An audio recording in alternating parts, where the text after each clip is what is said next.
All right, we are live on Facebook. It is Thursday, October 14th. This is going to be our last Town Talk Live with Mayor Colleen Powell. If the next council chooses to continue on, then that's great. If they don't, this could be our last one. Well, I'm certainly suggesting we continue on. I think this is incredibly useful. I like it. I enjoy it. I mean, maybe I'm not the best host, but I have fun talking to you and whoever is mayor. I mean, these chats are important. You know, they do bring a little more information to people. So let's get started then. Let's talk about recruiting or the advocacy group. All right. For those of you who have forgotten, there is a community group called Keep Athabasca in Athabasca University. The university has, in 2010, I believe it was, we had roughly 500 people working in the Athabasca University buildings in Athabasca. Now there is slightly less than 300 and plans to go near virtual, which means we could end up with 40 people working in the buildings in Athabasca. This means effectively they have withdrawn from our community, not just the town, but the county as well. And if you look at the economic multiplier effect of this, it's in the many, many, many millions of dollars. I think one of the estimates was over $50 million that will be taken out of our community. You can see this already in lower school enrollments and so forth. We have to fight this. So the advocacy group has been working through the government on this. And the town of Athabasca, the Athabasca County, have contributed money to hire a lobbyist, somebody who is connected to this government, and we have been making some progress. There will be an op-ed, I'm hoping, if the journal prints it, going out today or tomorrow from us, from the town, that is, from me. Please, we're asking for people to make phone calls to the Advanced Education Minister's office. That's Dimitri Nicolaides, and to our own MLA, Glenn Van Dyken. It's in Facebook there, the phone numbers. I don't have them on offhand. And simply saying, if you support rural sustainability, support keeping jobs in the Athabasca area. I can't see where this is a detriment to anybody, except maybe people who would prefer to live not here. There is no executive member living here now. Under the last president, all but one was, and then actually all of them were living here. They do have work to do in Edmonton. That's fair dues, but their base of operation should be here. And we have been successful since 1984 in getting and keeping the best and the brightest. That argument simply does not fly. Also, there's a number of people who are hired out of province, including some very senior members of the university. So their tax dollars are going to other places, not here. I don't understand this.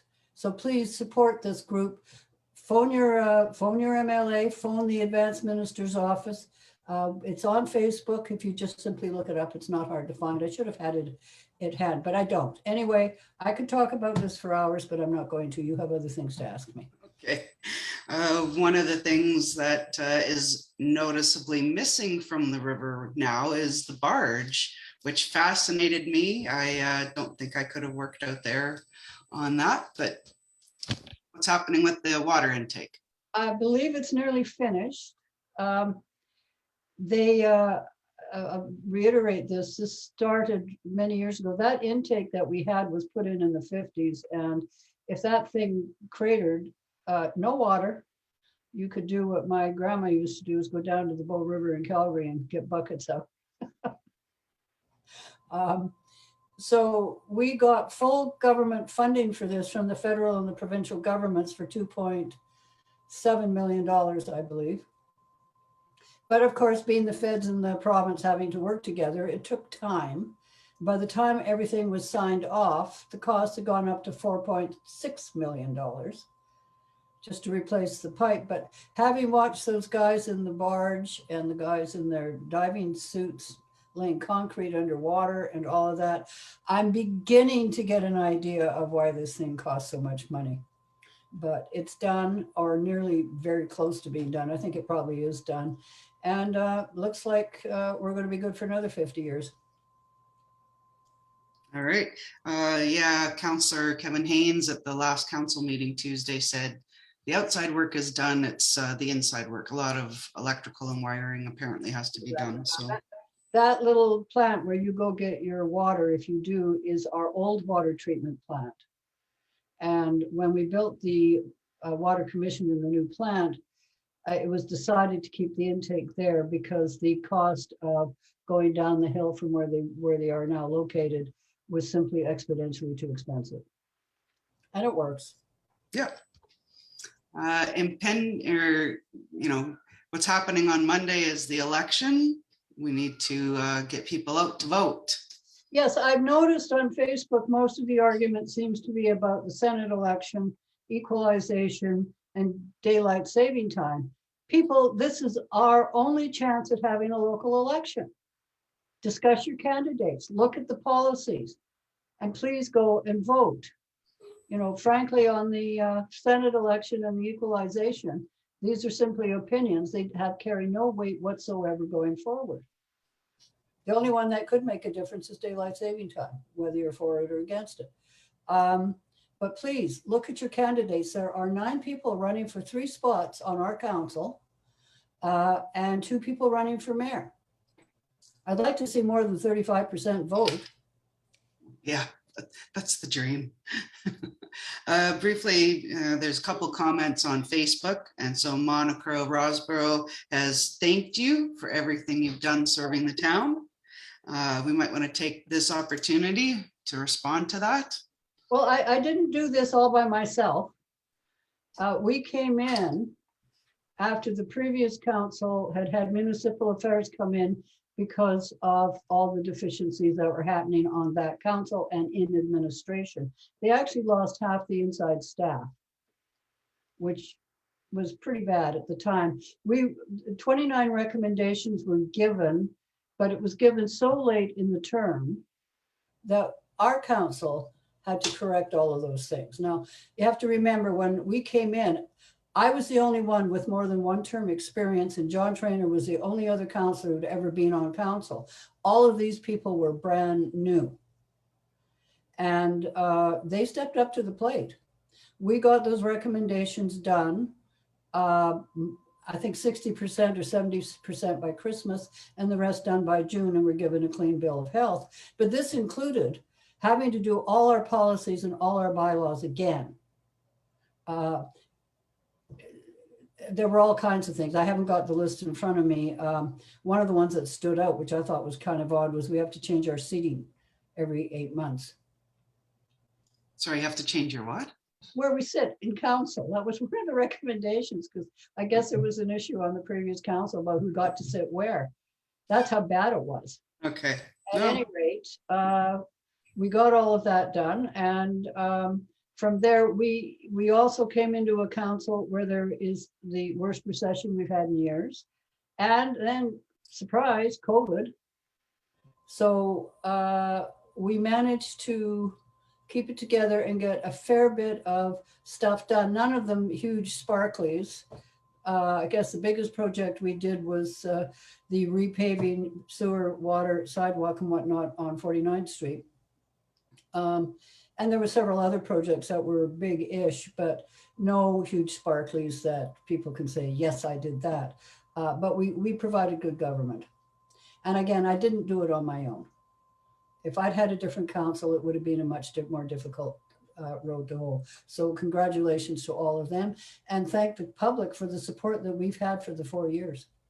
So going back to that, it's good that you guys fixed all those things. What could have happened had they not been fixed? Oh, here's a clue.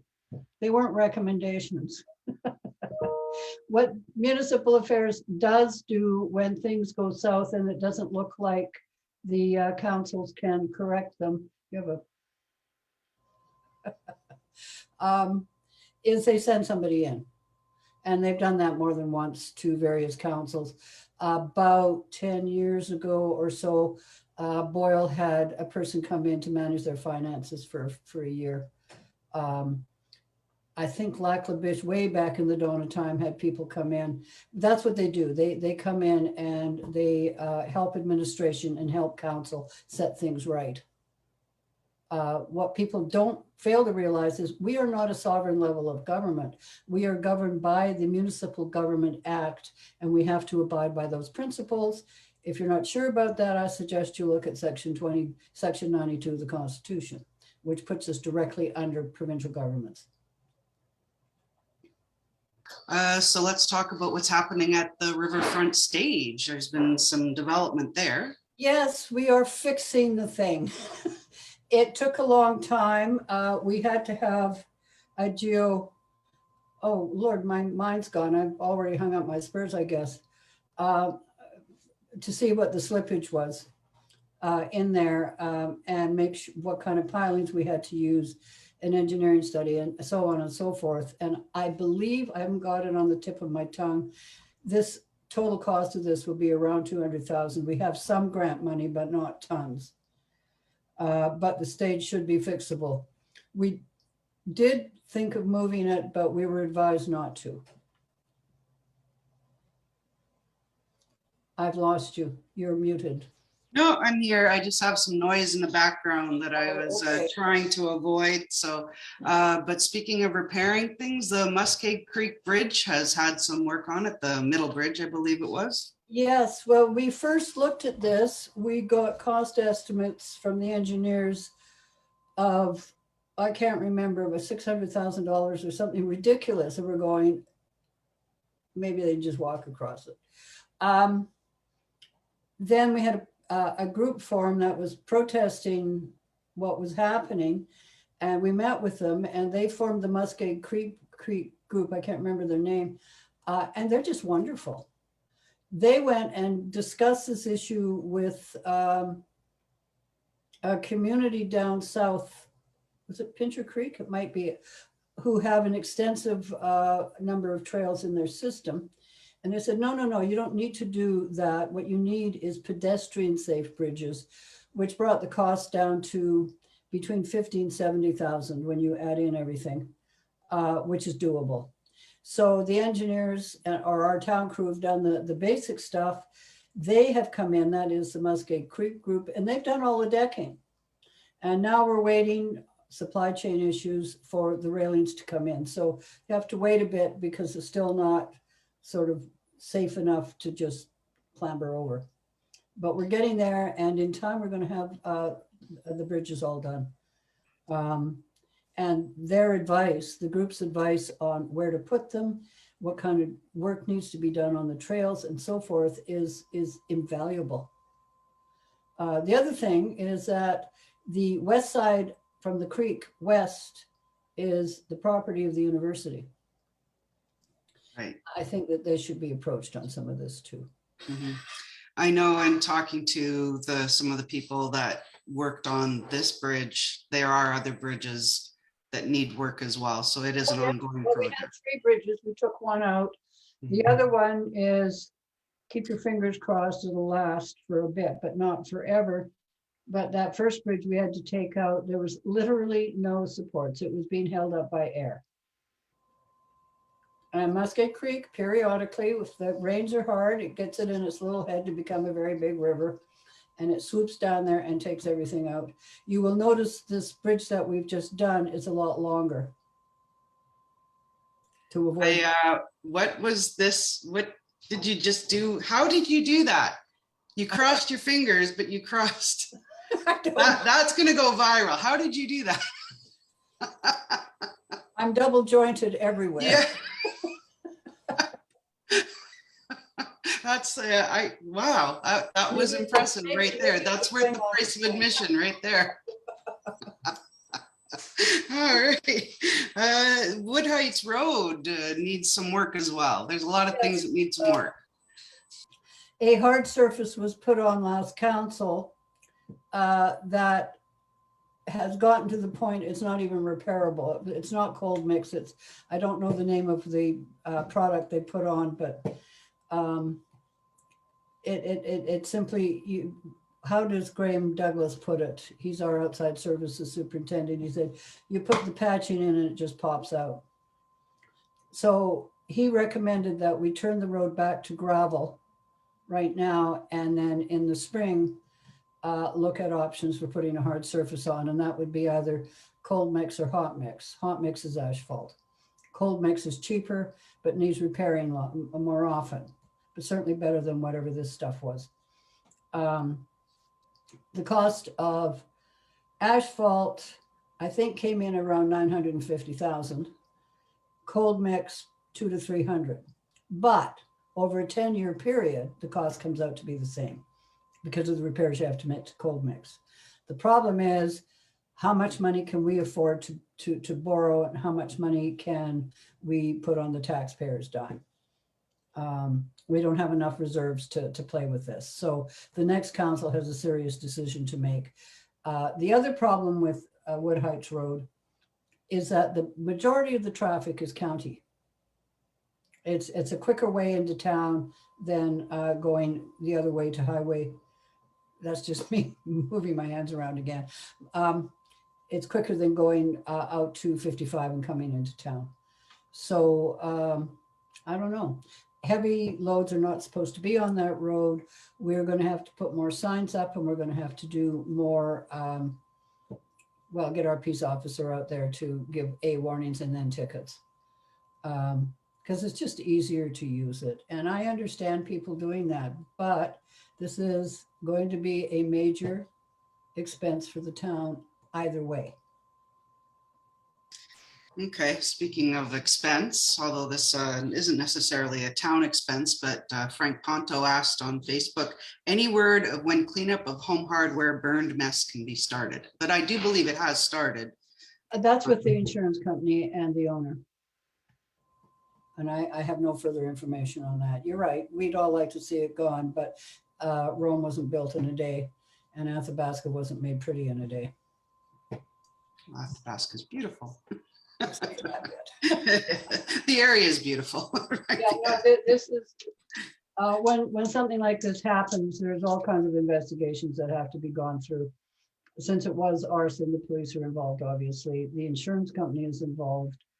And I don't know, I mean, it's between the private company in there, and we are certainly keeping a watching brief on it. All right. You had mentioned when we were chatting beforehand about an architecture, something with AU? Yes, there's two projects. One is set in stone. The Alberta Real Estate Board Foundation has given a large grant to, I'm not sure if it's specifically AU, but Dr. Douglas McLeod is my contact on this. They are looking to study built communities. For those of you who are not academics, and that includes me, a built community is one with buildings. So they are, Athabasca is one of the communities they want to study. Peace River is another one, and they will be adding to that list. Now they are going to be looking at best practices, heritage conservation, sustainability, and things that are not done properly, probably. Now, next term, we are doing our municipal development bylaw, or plan, I should say. That is a visioning document. Where do we want to be in 2 years, 5 years, 10 years? Stretch it out. The further out you go, the more aspirational it becomes. And the land use bylaw. Now that's the biggie. That tells you how big a shed you can have. That tells you how big your frontage has to be. That tells you how big your house can be on your lot or your business. All that stuff. It's a detailed line by line thing on everything to do with how buildings and developments are done in the community. Having information from people who study architecture, and that includes not just how you build a house or a building, but it includes the very structure of your community. and various architecture firms as well. It's not just academics. And they have lots of ideas, some of them good, some of them usable. Let's find out what they've got. Maybe we can build it into our plans. The one problem is that everybody wants the 1972 suburb with the house, the big yard, and the fence. We're a town that's built on hills. We are very expensive. Think of the pipes that have to go up all those hills. Nobody thinks about pipes until their sewer backs up. And the roads. And the problem we have getting public transportation here. You look at Westlock, it's a third bigger than us, but it looks smaller because they're flat.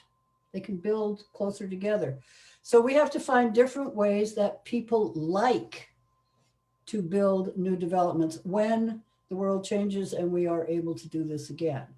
Right now, there is no interest in development right now. I'm hoping in the next 4 years there will be. But what's the best that we can do? What can we hope for? And I think these guys can help us. The second study is a nationwide study on the same thing. If anybody has the interest in looking at our agenda, we have, I think, 3 pages of simply names and emails of universities, architectural firms across Canada. They are applying for what's called a SHRP grant, that Social Studies and Humanities Research Grant. It's the main grant given to universities in those areas in Canada. This would be a nationwide study on the same thing. And again, we're looking across Canada. The head of the project is a professor out of the Université de Montréal. So I'm glad you said that. That's a mouthful. well, University of Montreal. Again, we're one of the studies. And most of these studies tend to be big cities. And those of us in smaller communities need all the expertise we can get, especially when it's not costing a lot of money. Exactly. Exactly. But speaking of money again, everything costs money. What's happening with doctor recruitment? There is no money involved in this at this time. The old project, the communities were actually competing against each other, and you had to put a fair bit of money into the box before you could get a doctor to come. That is taken care of by Alberta Health Services. So we have got the beginnings of a core group, and the next council will take it forward. Each council will be putting some people, community people, and one counselor on the committee. And then from there, that group will reach out to people who are interested in helping in various ways. When we are alerted by AHS that a doctor is coming, then they'll do what they need to do, take them around, have them visit local people, do suppers. Maybe if they're ready to come, have a realtor take them around, and so on. But working with Anita Fagnon from Rural Health PAP, I have no idea what that stands for, RHAP we call it. She said this is a recruitment and retention committee for all healthcare workers. So are we going to need more nurses? This group can help work on that. Do we need more mental health supports? Well, I think the answer is obviously yes, we do. Maybe we can get into that and highlight our community, show people why we're a good place to come and work. And then when they're here, make sure they're not all alone and lost, because that happens too. Happens in cities, it happens here. So that's their remit. RHAP will help, and AHS will let us know when we've got, because they do the recruiting, a doctor coming around. Larry Armfeldt, myself, and Rob Belay did take a doctor and his wife around about a month ago. So we're hoping for the best from that. They were quite charmed by our community. So that was nice. Let's hope they come. And it is a beautiful community, and we really need to, I mean, one of the suggestions is make a video, because we have so many things for a small town. We have a thriving arts community, whether it's pottery or acting or music. This is truly an amazing community, and we need to showcase a lot of these things. Plus, as Canadians, we really don't live that far from anything. Canadians, I think, are used to driving. So some people look on the map and they see Edmonton and Athabasca, but average Canadian. Sometimes it doesn't happen so much now, but when I first moved here, I think they thought I'd mushed down from Lake Athabasca. But one of the tourist things we did years ago was Athabasca to St. Albert, specifically in your backyard. We're in your backyard. We're not that far from the city. We're not that far from whatever resources you cannot get here. Although we would encourage anybody who has resources, who look at the local resources first before going outside to find other things. We need to support our local businesses. Which reminds me, the Chamber Awards will be coming up very, very soon. And I'm not sure how they're doing it this year because they can't do a live one. Actually, yeah, I believe they are doing live because they can do it at the multiplex because of the rep program. Oh, yeah. Okay. Yeah. So, so you have to have you show your proof of vaccination or the clean COVID test, and you can be part of it. There you go. Yeah. I have to get it done at the town, though. I don't have a colored printer, so I don't know if that QR code is going to work. Should though, yeah. I still worry that I can make 10 copies of this thing. Well, I'm not so worried about you making copies. I'm worried that you can get in and change it. That's the problem is. Well, I don't know about this one. I don't have the technical expertise, but I worry. Anyway, that's neither here nor there, but I would encourage people, please follow the protocols until they're lifted. You know, this isn't over, and this isn't a hoax, and this is real. And 38 people died yesterday, I think it was, or over the weekend. Yeah, in Alberta, yes, not here, but yeah, including a 14-year-old the other day, 2 days ago. Yeah, please, it's not a hoax. Do what you can to. So if you're unsure and a little worried, and I have a friend that we nearly parted company on, but I said to her, and I'd say it to anybody else, if you're unsure, go talk to your doctor. Yeah. You know, if you go to your doctor because you've got a broken leg and you trust that person to do that, you trust them to have some expertise. Exactly. So go do it, please.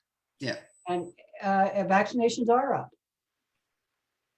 Yeah, they are. And we need to, it does make a difference. Yes, you can still get COVID, but you won't get it as bad. Yes, you can still spread COVID. But again, if the other person's vaccinated, they won't get it as bad. That's the point, is to stay out of the hospital. Yeah, So, they use the word asymptomatic, which is not a word normal people use. At least I don't. But if you say you can be contagious, that makes far more sense. exactly. Yes. Yeah. You can be a carrier and not have symptoms. That's the other word. Yes. Yeah. Sounds like Mary. Mm-hmm. Yeah, exactly. Yeah, she never got sick. She just spread it to everybody. Yeah, sometimes they use these words and people get confused, you know, and the other thing, I wish that they would stop talking about the comorbidities or the underlying conditions. A 14-year-old should never have passed away from COVID. No. I don't care what the underlying conditions were. That is, if you're in a car accident, they don't say, yeah, but they had cancer. So no, COVID kills.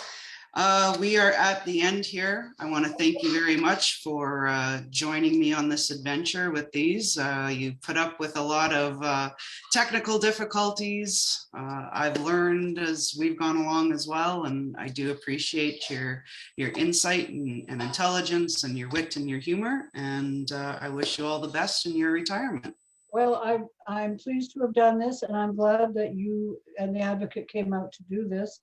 And I would encourage everybody in this town, if you haven't voted, vote on Monday. Go to the town office and vote for the choice. You can vote for up to 6 councillors. You don't have to vote for all of them, but you can if you so wish. And of course, you've got a choice for mayors this time as well. Yeah. So I am going to be buying my popcorn and watching the fun on election night. Yes. Yeah, we were actually as a group at work, we were discussing how we're going to do the coverage. So you can follow the advocate. It takes a long time. It does.